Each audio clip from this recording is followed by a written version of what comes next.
All right, we are live. It is Friday. We survived Halloween. Well, some of us probably did. Some don't know. Anyway, I'm glad they're here. It's Friday afternoon. It's the first day of November. Oh my goodness, that means this is my oldest nephew's birthday. Got to get him something after this show. All right, so of course it's Small Biz Breakdown. Lots of stuff to break down, and breaking it down with me as always, Leland McFarland. Hey, Leland. Hey, Brent. Good to be on. It is good to be on, isn't it? Yeah. And even we can see your nice smiling face now. Thank you. Oh, okay, good. Is the light good enough? Yes. Because Cleveland's a little dreary this morning. We've had sunshine, we've had rain, we've had heat, and now we have damp. I was hoping that you were going to have a rhyme for that last word. You were flowing really nicely. I was, but I'm going to leave that to our next panelist. Oh, what a nice segue into Ramon. Wow, look at the smile in the eyes. Ramon Ray. What's up, Brent, Larry? Good to be here. I hope you're well. Can you hear me okay?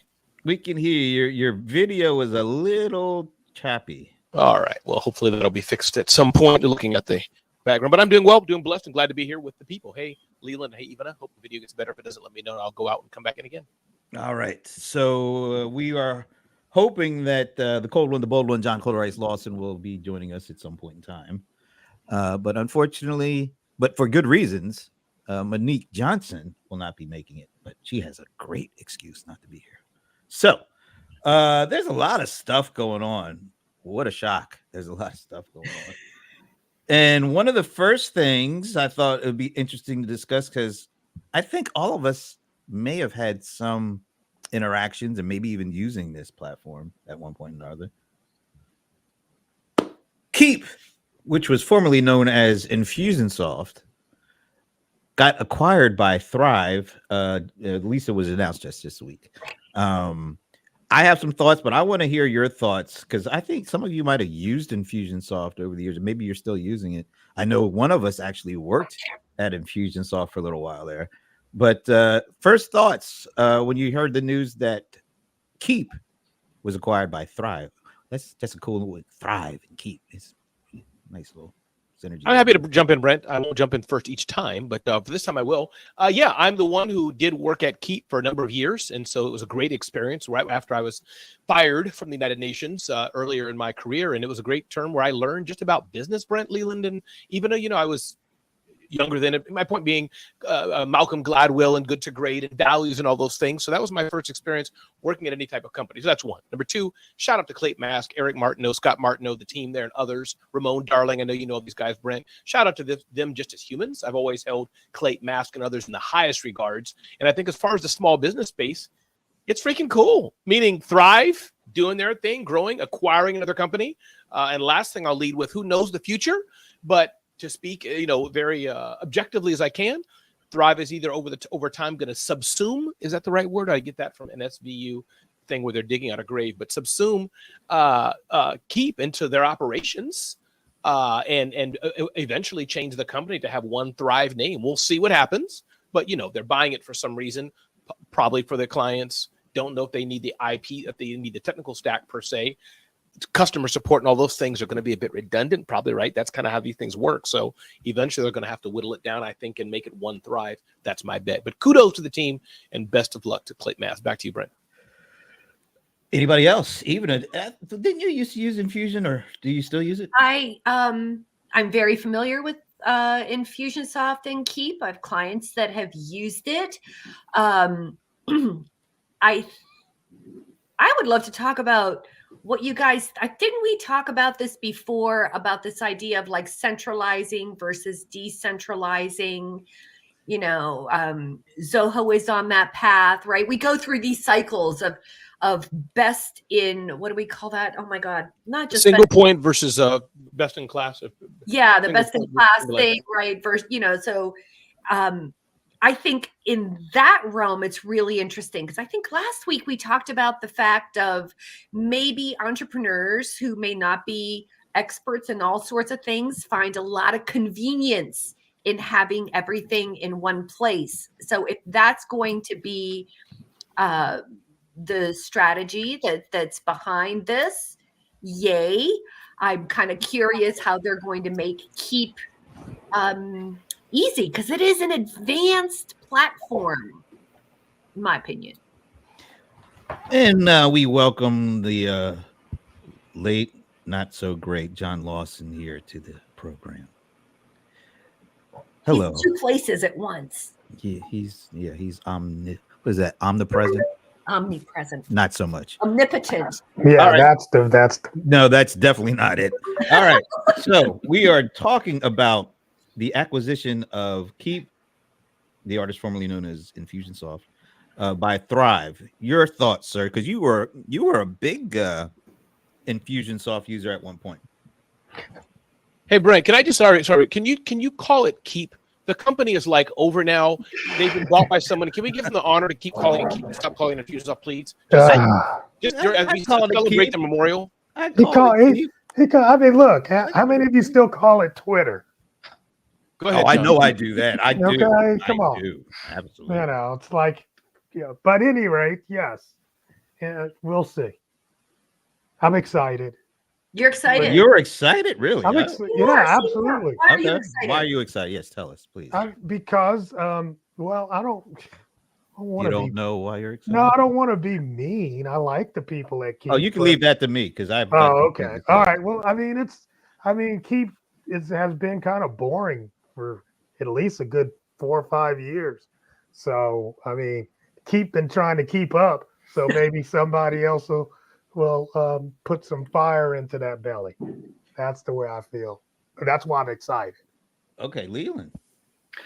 I used Keep for, since it was Infusionsoft.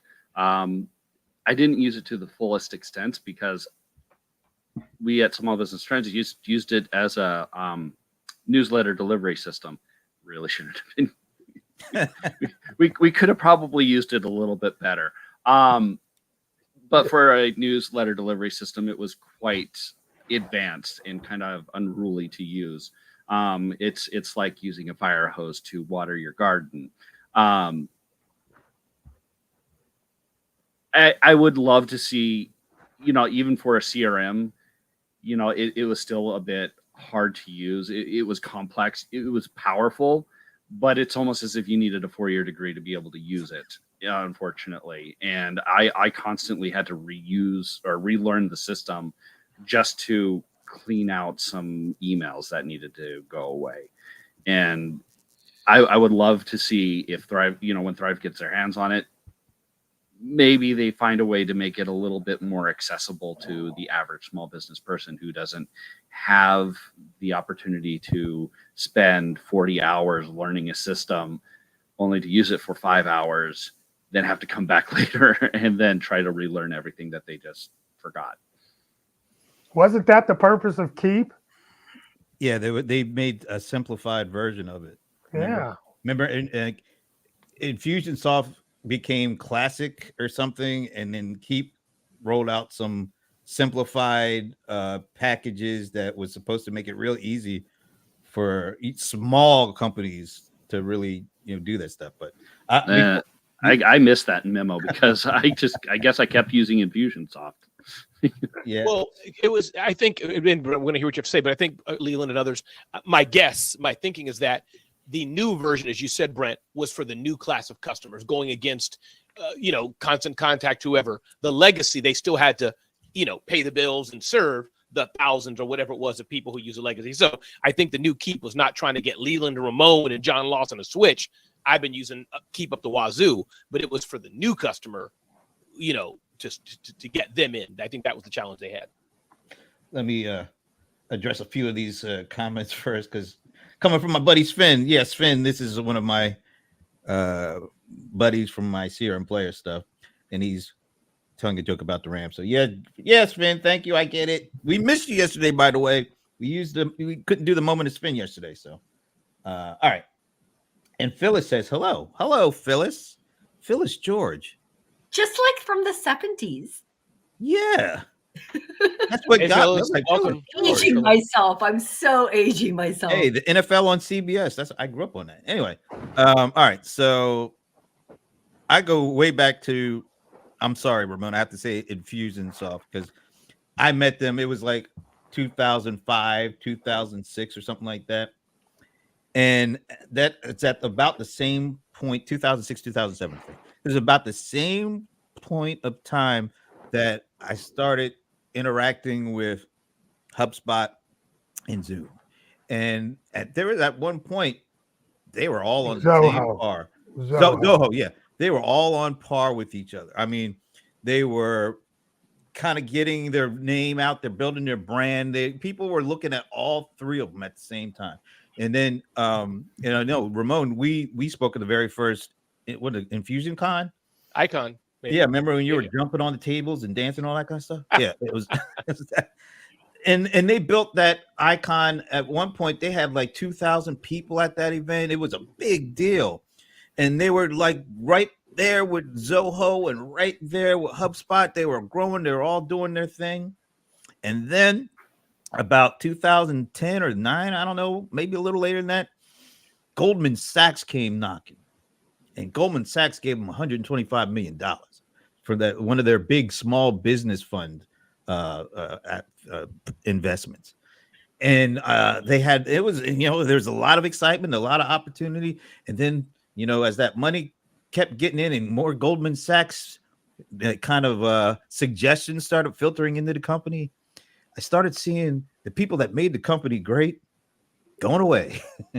And the one by one executive team folks were leaving. The CIO, the CMO, all the folks that made the passion that brought Infusion. Well, Clayton and Scott were still there, but Greg Head and Tyler Garnes. All these folks that were at the beginning. They built the business, they built the platform. All of a sudden, they started seeing them leave, and then Clayton got kind of pushed aside for a while, and then it didn't work out, and they brought him back. I'm saying all this because, like I said, at one point, HubSpot, Zoho, Infusionsoft, all same level. And then I see this acquisition. I want to put the price up. So Thrive paid $80 million for Keep. And notice, $80 million. Keep generated 85 million of ARR. So they were only able to get 85 million. I mean, they were only able to get 80 million and they were making 85 million. First of all, HubSpot and Zoho are over $1 billion in revenue. And remember, at one point, they were all three on the same level. Keep was only making 85 million and they can only get sold for 80 million. And that's after the Goldman Sachs money. That was well after the Goldman Sachs. So absorbed. And actually, there was a second investment by Goldman Sachs too. So we're talking, I think they got over 200 million in investment. And they get sold. We're talking like 10, 12 years later for 80 million. And they were only making 85 million ARR. I hope, and I truly do hope that. Good save. I hope that Clay does get some money. I hope that they do, but there was so much potential for them, and it just feels like it was terribly unrealized. And there were some mistakes, some tragic mistakes made that took them off track from where they were going. And one of the things, the first sign of trouble was they cut that whole conference out. Remember, they cut it out. And we were like, had Simon why Sinek, are they Seth cutting Godin, this out? everybody. Yeah. Why are they? People love that conference. I mean, we were all there. We saw the past. That conference was so good. I only went to one or two of them, but I can tell you, as someone who was not, on that insider group, so I felt more like an attendee. What was great about that conference was about the experience of their customers. They focused so much on their customers. They recognized that tool was advanced. They recognized that. And one of the things that I loved is how many applied sessions they had and how they made space and time for their customers. And they put resources in those rooms. Like Zoho does this too. But this was the first time I had seen that, and the level of enthusiasm from the users and the experience those users were having, because I had done some video interviews with some of the users when I was there. And, I think Keep recognized, and those days Infusionsoft recognized that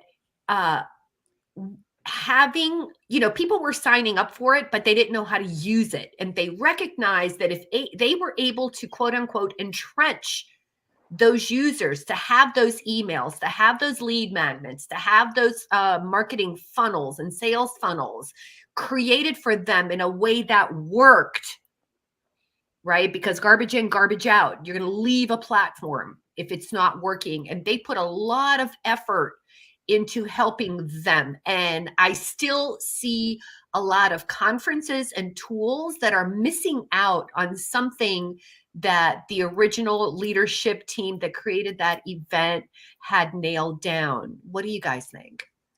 I'm just going to go back to what I was saying. They took the money, outside influences came in. Those outside influences made them change because they wanted them to go. They wanted to compete with Salesforce. So let's just break it down. That's why that money came in. They thought that money would help them compete with Salesforce. And that's a marketing lesson. Yeah. There, because Salesforce is Salesforce. They got their own audience. They got their own user. Well, and as we all know, nobody has been able to compete with Salesforce in 25 years. But there's so. Go ahead. No, right. Go ahead. No, I was saying there's plenty of room. There's plenty of success stories. Like I said, HubSpot, they knock heads with Salesforce from time to time, but they never went full bore trying to compete directly with them. Zoho, same thing. Zoho is doing their own thing. And we all know the CRM space is so big that HubSpot can do $1 billion of revenue. Zoho can do $1 billion of revenue. Of course, Salesforce is doing about $40-50 billion of revenue. Microsoft there's tons of ways to make money in the CRM space. But when they took the money and they cut that conference out, that cut the heart of their community completely out. And the brand leverage, that was a conference, you have Hub Inbound, et cetera. But I think just as we're Monday morning quarterbacking this, what do y'all think that since it started out, though, as a complicated software package for the Uber geeks, for the Brendan Burchards, the Ramon Rays, as it were, those who complicated campaigns, that maybe it never had a chance. This is hindsight, meaning that if it started out as a light software package to grow from there, HubSpot, Salesforce, Zoho, but Keep was kind of an outlier, I think. It could do everything. So they were an outlier, and you know what? Even their geographic location was an outlier, and that conference was so critical to why people liked them. And because it was, didn't they kind of say it was like an entrepreneurs? It wasn't just about Keep using the platform; it was about the spirit of entrepreneurism. Yes, it was Brent, about that, and they lost it when they cut that out. I'm sorry. I hear you, but. Yeah, I hear you on the conference, but I guess my point is the software is still tied to it. So you're right about the conference. I agree with you. But I wonder, is there anything the software could have done to go beyond it? Because I believe the name Infusionsoft, I think it was the founder of ClickFunnels who would make fun of it and say Confusionsoft. So all that was there. I wonder, did it have a chance to go bigger with that legacy on its back? Let me jump in real quick. Hey, John, why don't you say something, John? Why don't you say something? No, because I've been sitting here just waiting. I've been just messing with you. Oh, okay. No, I was just waiting for somebody because I don't know for me if this was the obvious, but for me, it was the obvious. It seemed like, I'm a little later into the Infusionsoft world than you guys were. But when I got in, it was like the solution for, digital marketers. Correct. Right. And it seemed like they went down the rabbit hole of digital marketers as opposed to small business owners, which both are small businesses. But I think digital marketing is a subset of small business. Yes. And I think they went real hard. Like every conference I went to, they had a booth. I never saw Salesforce at any of those conferences. I never saw Zoho at any of those conferences. You know what I'm saying? I never saw. Right. I know what you're talking about. Yeah. You know what I mean? At the digital marketer conferences. And that was a very small, comparatively. But wait. There's more. Wait, there's more. then, like you said, Ramon, ClickFunnels jumped in there and they started being the, big The digital cheerleader marketing cheerleader. of digital marketing. Yep. Yeah. And they kind of ripped that away. Right. And Or did they rip it away, or did Infusionsoft Keep give it away when they stopped doing that conference? I'm telling you, Possibly. about that. No. There's something about the spirit Possibly. of that conference that just like Inbound and HubSpot. HubSpot was doing pretty good, but when they added Inbound, that conference, and a community sprouted out around that, like Salesforce did with Dreamforce.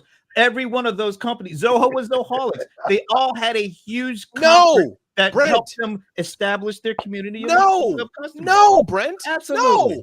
How am I wrong? How come those three companies that I just named are going great, and the one that cut that out went out? I want to hear why. The conference was great, is great, giving conferences and events, but you cannot have a conference standalone in itself trying to sell software that's for a very niche market. That's the conundrum, in my humble opinion. No, all right. So when I say conference, the conference represents the community and being able to grow the community around the platform. The unique. That was the time for the unique market. I don't think it was the conference itself, Brent. The conference itself was the crown jewel, but it was not. It helped represent and bring the community together. And look at what Salesforce has done with Trailblazer, the Trailblazer community. That all grew out from. I was at the second Dreamforce. There was only 2,500 people there. By the time the pandemic hit, it had grown to 171,000. I was at like the first Inbound. I spoke at the first Inbound conference. There was like a couple hundred people there. Now they're getting 23,000 because they kept that spirit of the community. That was the crown jewel, was the event. I understand. My point is, I don't think cut it out. I don't know why they cut it out. They would have gone as big as Salesforce or HubSpot just by having the event. I believe the community was important. I agree, but I don't know if the event alone would have brought them to be having that global greatness. That's all I'm saying. I agree with you. I just don't think that was the catalyst for them. I believe the software was. It was the community. I'm not saying that the event on its own. It was the event as a represented the community. The community. That's what I'm saying. That's one of the things. But Ramon, are you agreeing with him, John? I'm agreeing with both of you. Oh, good Lord. What are you running for president? I think Ramon. Now I want to hear more from you, right? Because we have established that conferences build community, but what I'm hearing from you is that it's more than that. That's correct. That's what I'm trying to say. I get that. And what I'm curious about is when you say it's more than that, what more? What was missing that these other folks got? I'm saying the software itself was very complicated. That was the arch problem I believe they had. It never could get into the broader consumer market with the campaigns and the detail. I'll stop there. That's all I was trying to say. Salesforce, HubSpot seemed to have and Brent could speak to this better than me, seemed to have a more elasticity to it, as it were, but Keep seemed to be the Ferrari. You can build a great business on a Ferrari, but it's not going to be a Camry, if that makes sense what I'm trying to say. Have the good conference, have the big conference, build the brand, still have that, but Keep still, it just was a complicated software. Here's the that's thing. not the reason. But that's not the reason. There's a lot of complicated software out there that's doing well. I don't think the complicated software. I think Salesforce is complicated. Salesforce, all of them are complicated. Oh, okay. What do you guys think it is? What do you guys think? I've already look. You think it's the conference, John? No, it's not just the conference. I'm saying the conference was the crown jewel. I think he said the conference. He said the conference. I think the public money, Brent. How about this? The public money. Oh no! Oh no! All right, he just froze right then and there. While he's frozen, I need to make sure we understand what I'm saying here. The conference represents the community, and the community being able to have some kind of foundational aspect to it. And one of the things that Keep did wrong was they kept changing their focus and their target. There was one year they did this campaign like CRM is dead. Really? And then and it just completely panned. And let's see, is he back? Yeah, no, he's still no, he's on his other camera. Let me he went to dial up. I'm going to the other camera here. All right, there you go. There he is. You know what? We got so many other things to talk about, but I didn't know it was gonna. You started it. I know, I know, but So anyway, I do sincerely hope that Clay and them make some money out of this. But it was unfortunate the way that everything. It's unfortunate the way everything unfurled in the big scheme of things, because they were right there with those other companies. I don't look at this sale as a bad thing now. I don't look at this like, oh, it's sunsets and this is the end of the story. So I'm not saying it's a bad thing. I'm just saying what could have been. That's what I'm saying. If they had done, they were doing everything right to grow like all these other ones were, and then all of a sudden they got the money, they got the outside voices coming in, they cut out something that was really central to how they were growing at that point, and they never really recovered from that perspective. That's all I'm saying. Put on your headphones, Ramon. Yeah. I hear you. Yeah, we're hearing ourselves. All right, phew. Are we done with that one? I don't know. Leland unmuted. No, Oh, okay. I thought he did. Okay. All right. You guys all have a lot of skin in this game. I just use them to deliver newsletters, and I wasn't all that. I didn't attend any of the conferences, so I'm just enjoying the show. And by the way, I have a little bit of emotion because I was one of the early advisors. I mean, honestly, I think that's part of the reason. Yeah, because when it was early advisors, they were going good, and then they got that money. No, I'm just kidding. Anyway, let's move on. In sincerity, Clay is one of the best guys I've met. He's a great guy. Yes. Very nice. You have a point there. I think you have a point there, Brent. So let's tie it up with a pretty little bow. I think when some of these companies are starting out and they want to attract that small business audience, which we all know everyone wants to attract because there's so many of them. And when they're getting, what would I call it, advice and guidance from actual small business owners who are users, like entrepreneurs and residents, or those types of folks who can give valuable insight to user interface, to how things work, how particular markets are. These guys are experts in software. They are not necessarily experts. They lose touch as they grow. So I think there's a lesson there for brands, is that if you're trying to reach a particular audience, it's a good idea to have those folks in residence to help you with user interface and communicating with that audience and keeping the energy up with that audience and community. All righty. Phew, we beat that one up. Okay. And it's kind of ironic because one of the companies that I did mention, Zoho, is this topic of the next subject, because let me state, I'm also a Zoho advisor, and I'm also an Nvidia stockholder, so I might need to shut the hell up on this one. Ooh. So is that a cha-ching for you? It is letting you know where I'm coming from. All right, so this is also ripped right from the headlines of smallbiztrends.com. Zoho partners with Nvidia to build customized large language models for business applications.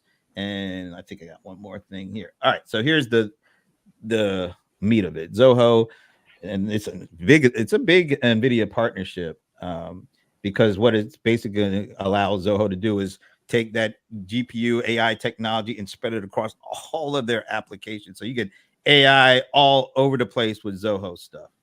And as you can see, Zoho has 700,000 customers. And we know the vast majority of those folks are small businesses. I think the stat was they spent $10 million on NVIDIA equipment last year, and they're going to spend another $10 million in this upcoming year. So they're going all in. So my question is, does this have a significant benefit and allow small businesses to get the fuller impact of AI and GenAI through this partnership that Zoho is putting together that will go throughout all the Zoho applications?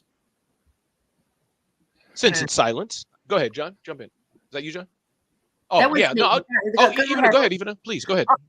I want to know what you guys have to think. And we just got done talking about this. I said user interface. Now, I've been I think this is the one thing that takes Zoho a little time. I think Zoho likes to practice trickle down.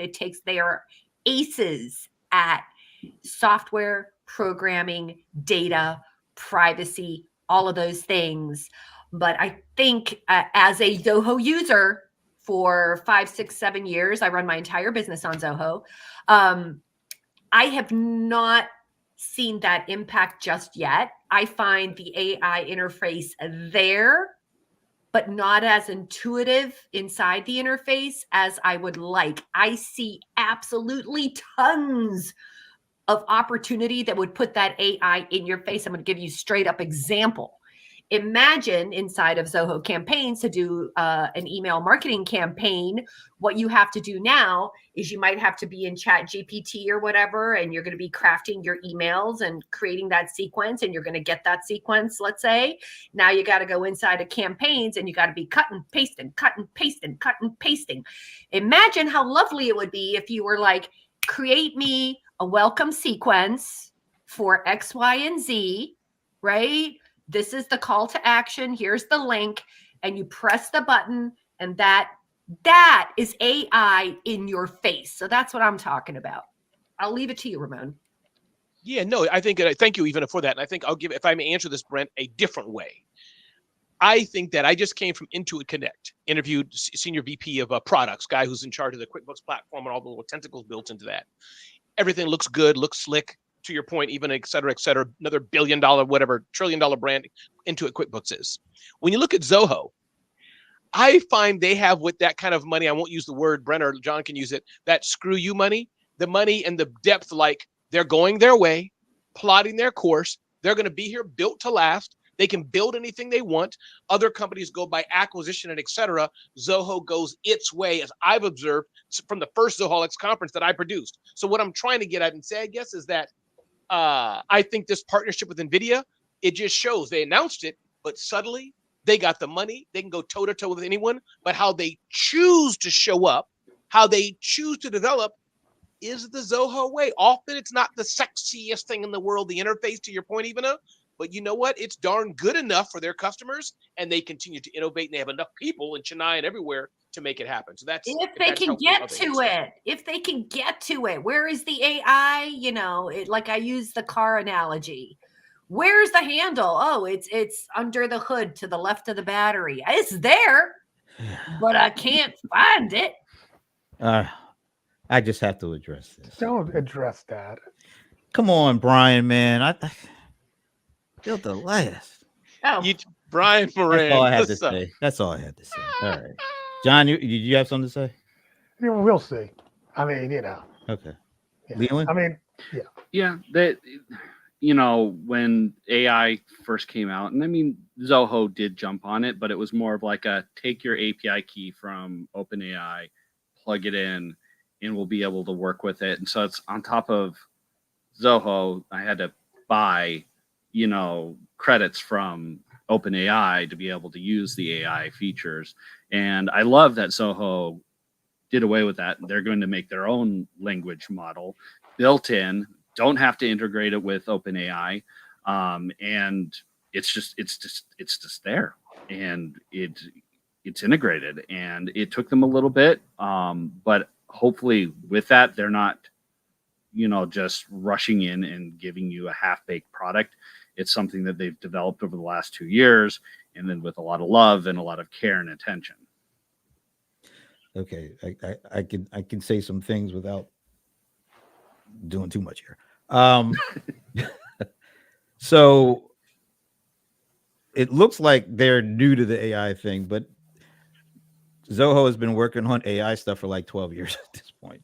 And I'll tie it. I'm sorry, but I'm gonna have to tie it back to the last conversation.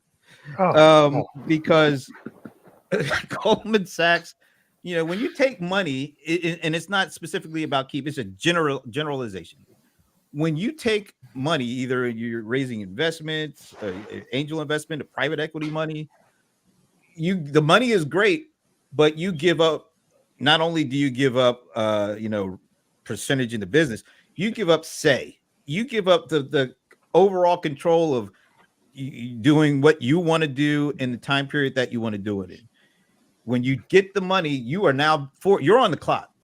Because you're telling them, all right, we'll take the money, and they're telling you, you take this money, you got to do things differently than what you've done before, and you've got a time frame that you got to get what we want done. Zoho doesn't do that. Zoho has taken no outside money. I love that. I will search for the battery all day long. So they don't feel the outside pressures that all the companies that take money feel. So they can do things in the time frame that they feel comfortable with. They can roll things out when they think it's appropriate time for them. And they have been doing that ever since. So when you say things like, yeah, it's not there yet, they probably know it's not there yet. But they are already working on it, and it will get there eventually. But it'll get there without them having to give up a lot of power and control to outside influence. Even Salesforce, remember like last year, hey, let me just say something. There is no there. Okay. There is. That's the problem with these conversations about AI. It's like, where are we going? Where's there? We don't know. I mean, that goal line moves so fast. It's moving so fast that just because you shake hands today with Nvidia doesn't mean that suddenly you're going to be there. We'll see. Yeah, I don't know what. I wasn't saying anything about that. I was just saying. Yeah, John. But John, in fairness to Ren here, I get your point, but I don't think he was extolling AI, John. I think Brent Leary, what he meant to say. Money. No, he was affirming what I said first. He was complimenting me and saying that I was right. That Zoho. Totally missed that. Zoho was independent. Is my Wi-Fi getting buggy? Anyway, yes, they don't take external. Yes, they could do their own thing. I said they have the. Go ahead, Brett. I was messing with you. I have a technical question, and I don't know if anyone on this panel can answer it. Leland can.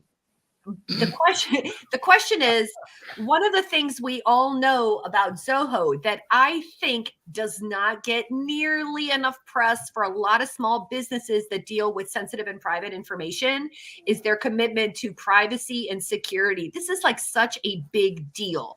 So to that end, when we were at Zoholics or whatever, and they were talking about that, I think was really smart too, about these like 3 levels of language models, right? There was like this little mini one. There was large language, there was a narrow language, and there was domain language. Exactly. So my question is, does Nvidia contribute to all of those 3 or just the large language? No, absolutely. Can you put some context around the benefits that small business owners will get as users of the Zoho platform with this new relationship? So what this gives Zoho the ability to do is to do all their AI processing internally. They don't have to go out to OpenAI or Cohere or any or the other Anthropic. They're going to be able to do all of their stuff internally, and they've got 700,000 customers and countless millions of users, all creating data, all doing it. So they don't have to take all that internal data outside to be processed by LLMs. That's what this is doing, and I'm glad you brought that up. It fits what they've always been about. Protecting the user data, their customer data. They are fanatical about that. They are fanatical about privacy, and in their due time, by doing what this partnership and bringing that capability inside, just like a company called ServiceNow did last year with Nvidia. Mm-hmm. It allows them to have way more control over how that data is kept and make sure it's secure, and also make it so that they can make narrow language models specific to what's going on with their users and their customers. So can I just add a little bit right here just for you? Basically, what just happened is Nvidia took a open source llama model, trained it, and then that was put out into the world of AI testers, and all of a sudden that Nvidia llama model is rivaling ChatGPT 4.0. So now we have a open sourced model that has been brought out that rivals paid models. And so I think that's part of like the excitement here. It's like, oh, okay, now we can take some of these open sourced ones, Zoho, right? Can take those, train it, and make it work inside of their own ecosystem that meets their privacy right. and security. Yeah, And that this- and the without reason having to I'm bringing go this up- outside at all. The reason I'm bringing this up, and I know anyone who does any kind of AI presentations like I do, the most common question I have is, can I take, maybe you have market research data, maybe you've got some kind of customer data, maybe you've got whatever. I watched an OpenAI webinar yesterday and they're like, oh, it's like, we're not using it to teach the language model. We're not blah, blah, blah. You can't convince me to put private sensitive information into a chat GPT to do any kind of analysis, right? Let's break that down though. I mean, that's a misnomer. Here's the thing is that if you've got the $20 a month chat GPT, sky's the limit. I don't know what they're going to do with that.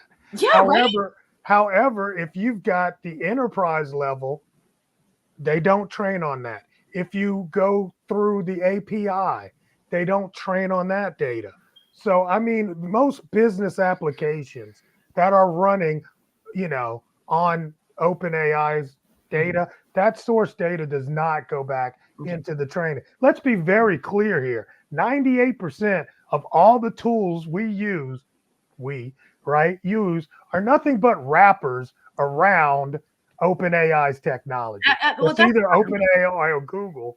You know what I'm saying? But if you want to be sure, like we've been talking about small business owners who are not tech, who don't consider themselves to be tech experts, who don't consider themselves, right? They're a business owner. Yes. That's what makes this Yes, they're worried about their grandmother's cookie recipe being shared with the world. And I was like, you're focused in on the wrong thing, small business. But this is an easy thing. But this is an easy shortcut. I think that's what makes this announcement so exciting for a small business owner. It's an easy way to say, hey, I can choose the Zoho platform. I can choose Zoho One for my $37, $47 a month. And I can know that the data that's in there, that the AI that's in there that I'm using to run my business, I don't have to, quote unquote, worry about it. I don't have to worry about, is it here? Is it here? Right. Blah, blah, blah. That's all I'm trying to say. That is really key to small business. The trust level that Zoho customers have with them, and it's been built over time. This allows them to say, oh, Zoho is getting deeper into this. Oh, I can trust these guys with what they do. And they don't have to be married to OpenAI. And that's because eventually, what if OpenAI does get bought by Microsoft? Although I don't think Microsoft wants to pay $100 billion at this point. But it's just like you're still at the whim of a single company. Like we've all been at the whim of Google when it comes to search. Which leads me to the next one. Oh my God! Are you going to open this can of worms? No, I'm not going. I'm not completely going to open it.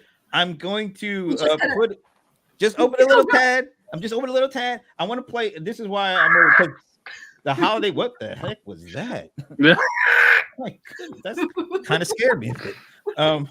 So coming up on, and this is like the cold one, the bold one's favorite time of the year. This is the fourth quarter of the holiday shopping season. We're about to jump all into it. So this is the second year since the ChatGPT era began.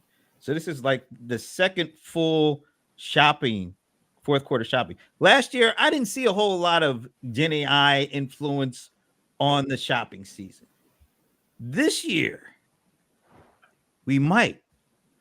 And I want to play this short clip of one of the folks over at Oracle I talked to about the GenAI's impact on CX. And he said something I hadn't really thought about in terms of how he views GenAI as a feature. So check this out. I'm not going to play the whole thing, but just there's a specific part I want to play.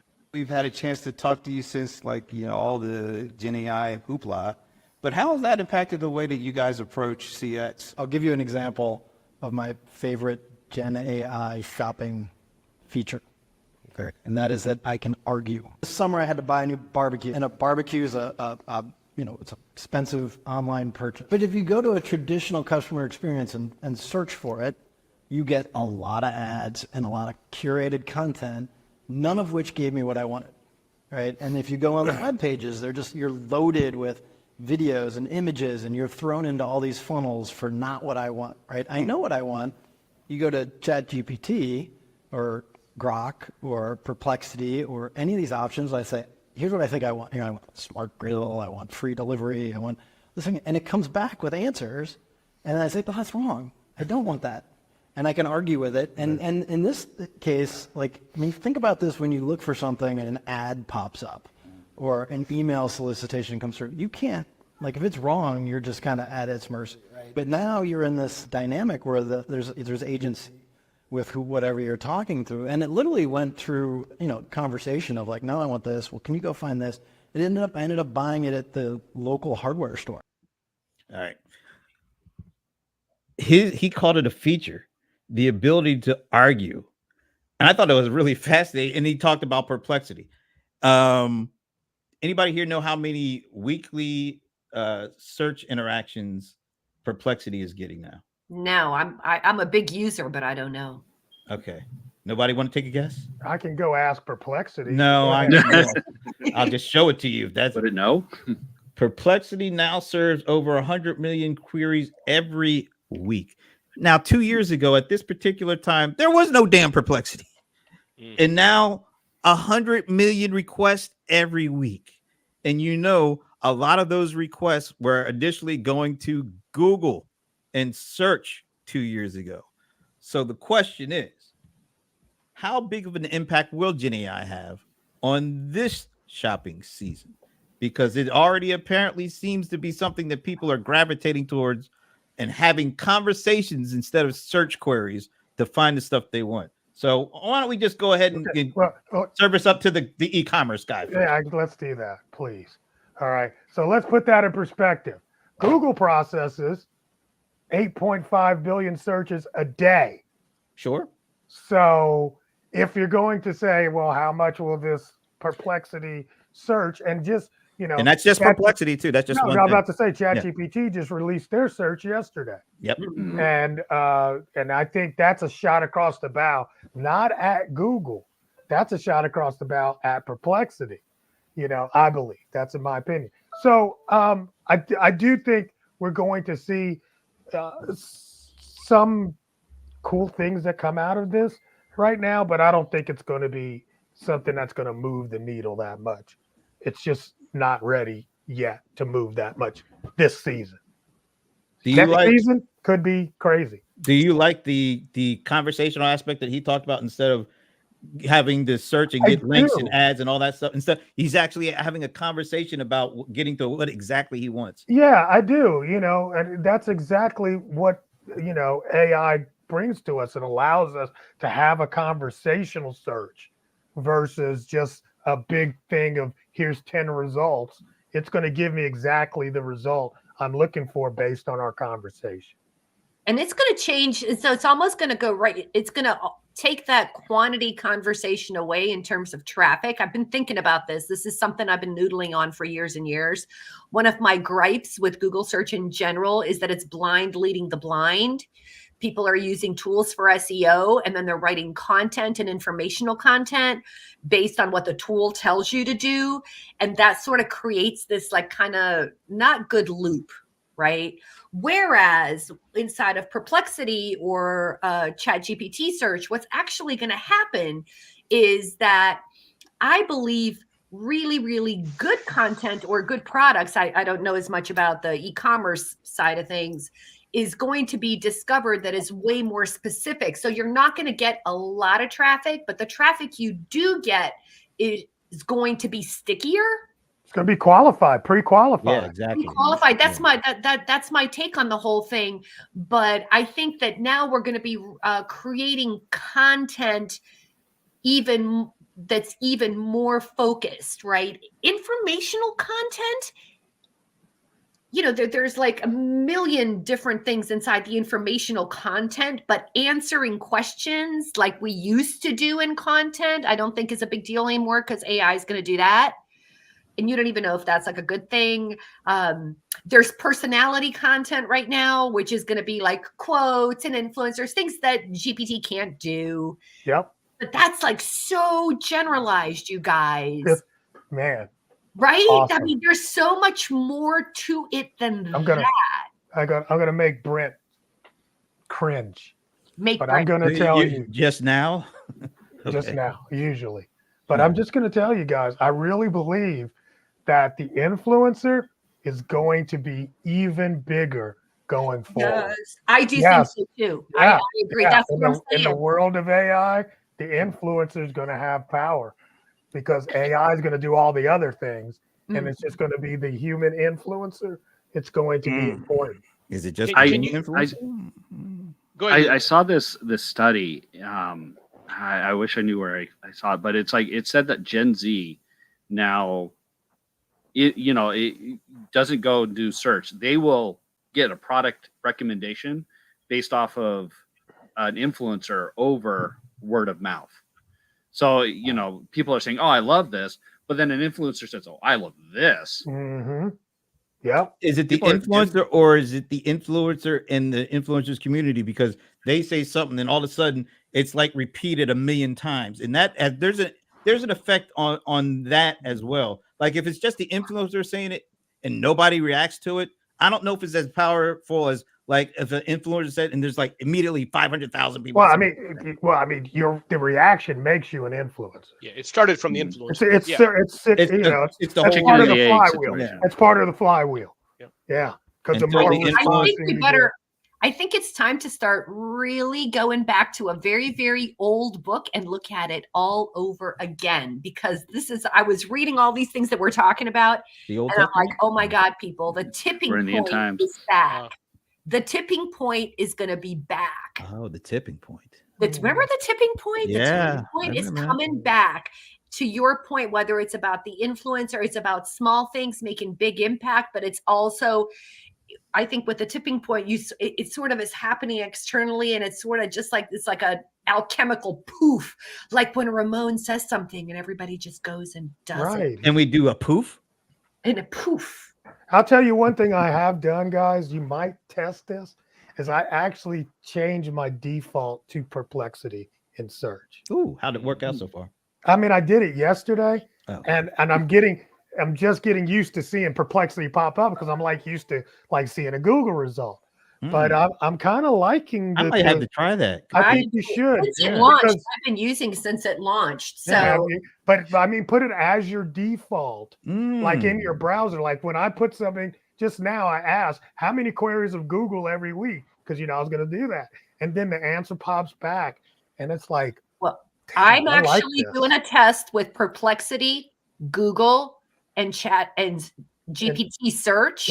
Because I actually did a survey myself.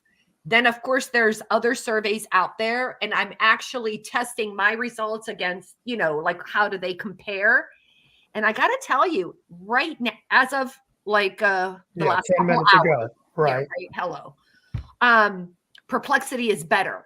Yeah. Anecdotally, Not surprised. Anecdotally, It's better for what? Even to clarify that, better for what? Sure. Trusting the data, right? So, like, okay. let's say, for example, you go into Chat GPT and you say, how many small business owners, what are the statistics on small business owners saying that they don't have enough money for marketing? I mean, I just made that up, right? And the results on Perplexity, so GPT, way off. Like whatever they said is like not the thing. The link is bad. It's hallucinating. Right. Perplexity is better, right? Google, of course, more time consuming because you are digging through, right? And it's interesting because I just noticed myself feeling like and ChatGPT might have done itself a little disservice because of so much hallucinating. I really never trust what it says, and I don't care if it shows me a link. I don't care. So is this in search GPT? Even in search, I'm noticing myself, like my inner dialogue, is like, check this, check this, check this, check this. I don't seem to have that. I do that for Perplexity. I do it for all AI just because. Right. It's practice, best practice. But I'm curious, what do you guys think? Do you guys think that all this hallucination has had a trust impact on GPT search? I'm sure it has. Yeah, absolutely. I mean, if nothing else, the little fingers bug people. But let's face it, The hands, you know. it's called generative for some reason. It's generating Crazy. stuff. Some of that stuff is complete rubbish and trash.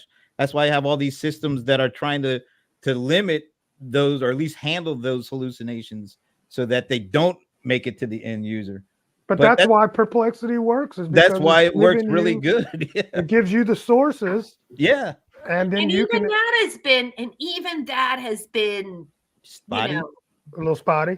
I wouldn't say it's like, let's say, you know, it plops out a statistic, right? So now it plops out the statistic, it gives you the little source. I go into the source and I either cannot find that number or any permutation of that number, or it is like buried, or it's not exactly what the Perplexity said it was.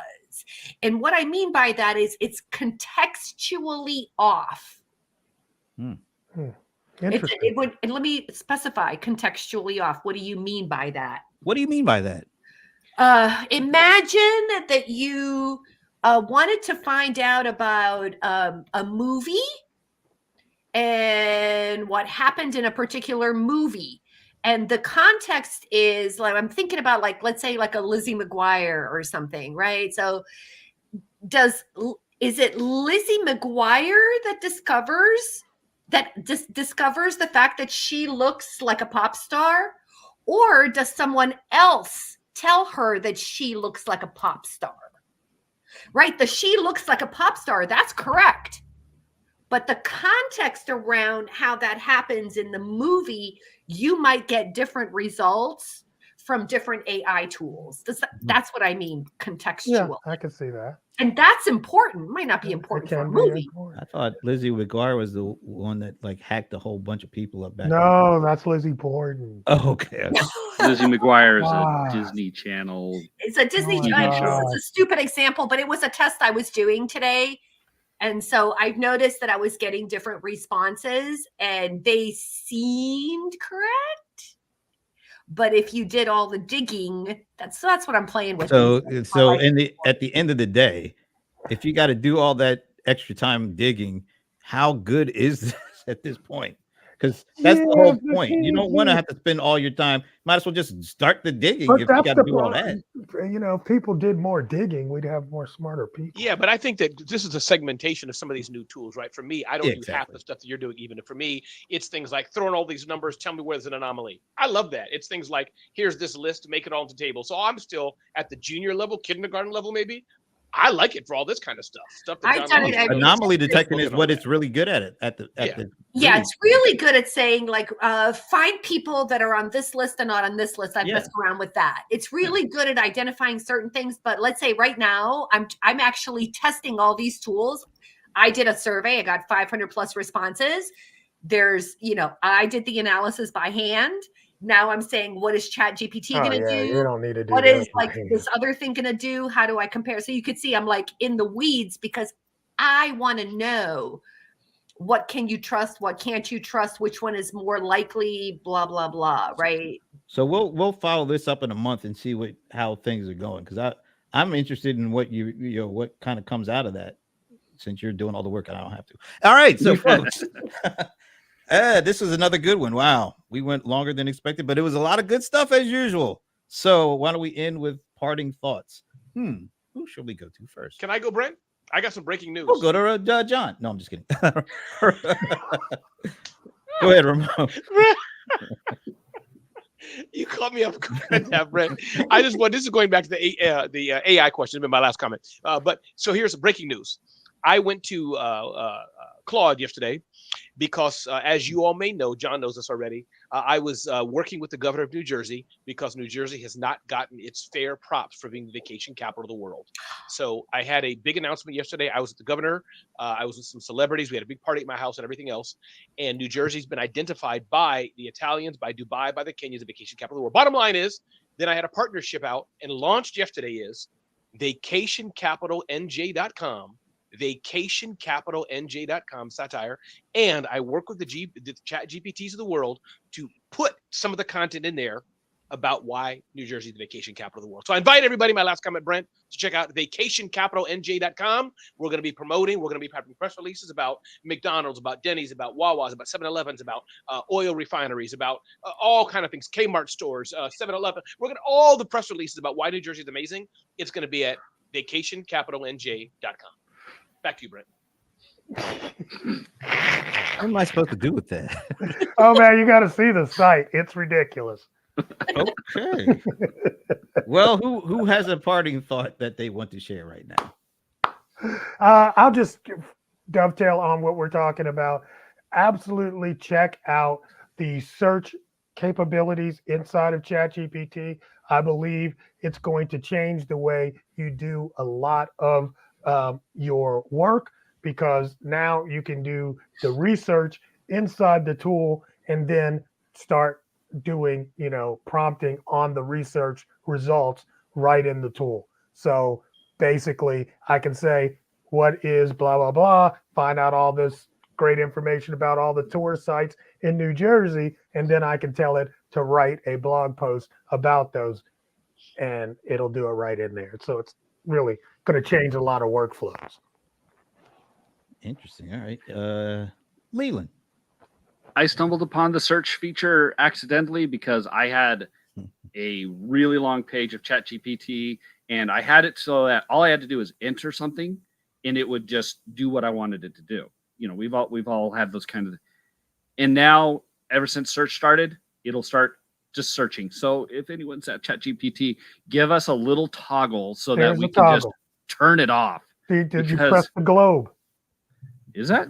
Yep. Press the globe. It turns it off or on, depending on where you're at. You ask and you get it that quick? Yeah, it's not working for me. I'll have to play around with it. Well, that's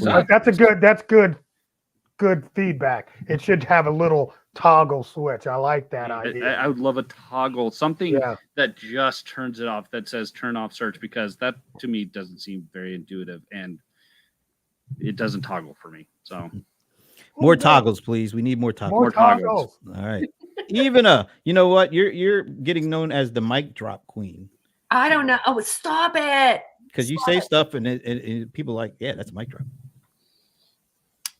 I am still noodling on the conversation that we had about Keep and how they grew, maybe how other platforms grew, and the lesson around that, which brings us once again into understanding who is your customer and what your business is. And I think that a lot of small business owner headaches and cash flow problems would be solved by simply knowing, understanding, and choosing. Mic drop. All right. So I'm glad I could do it. No, this is good stuff, man. 3 months in a row. We've done 12 consecutive weeks of this, and it feels like the conversations are getting better. Shout out to everybody who's leaving comments and things like that. We'll be back. Wow, next week. We'll be back next Friday. It's going to be like potentially a whole new world next Friday. And whose fire alarm is going off? Somebody change. It's daylight, or it's whatever time to change a battery. I don't even hear it. Somebody, I keep hearing the beep. It's yours. It's yours, Brent. It's mine. It's been going off for 12 weeks. I don't even hear it. He's so used to it. Anyway, folks, we'll be back next week, and I'll go out and get a battery apparently. And thanks for being a great host, Brent. Great host, Brent. Thank you. Yes, thanks, Brent. Next week, I apologize for the beeping. We will get that handled. Until next week, thanks again, folks. Bye.